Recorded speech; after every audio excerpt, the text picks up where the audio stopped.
So, big thing what we're doing here today is we're actually building bonds between the country of Georgia and the United States, specifically the Georgia National Guard military police force with the Georgian military police force.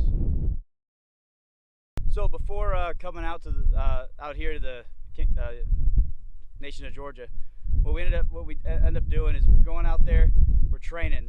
We've done gunnery ranges, mount training. We've gone through unit tactics.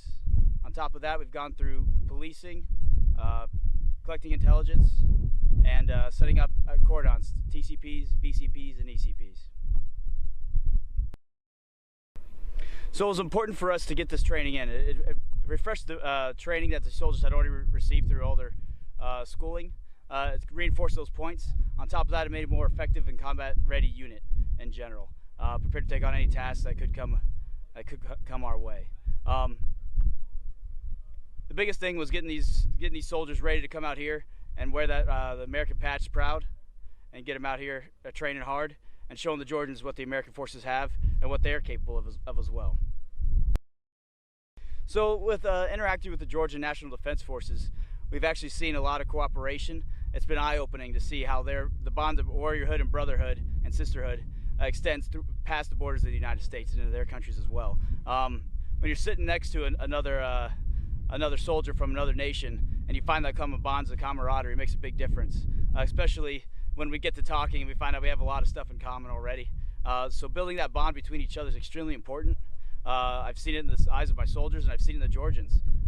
Cooperating together has been a big deal. It's the first time the Georgia National Guard and the Georgia National Guard have worked together as one.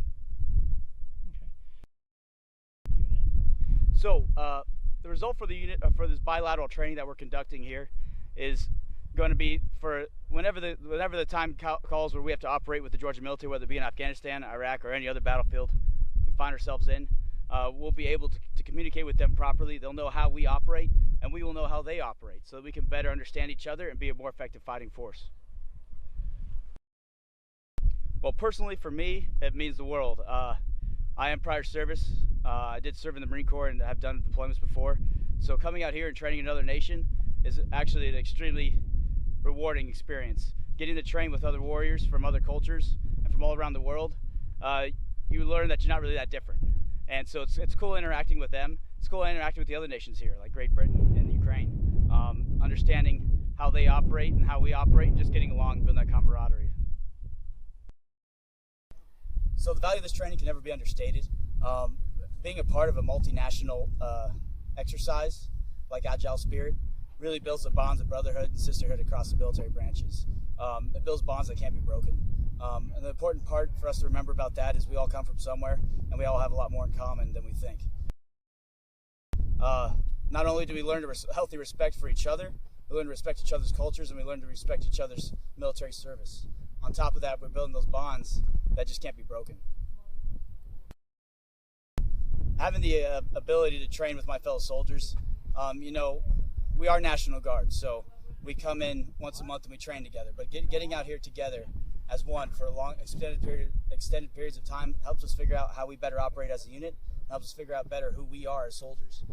It continues to build upon the basic warrior challenges that we're given throughout the Army. And coming out here and getting to exercise those skills makes a huge difference in our interoperability back at stateside as well.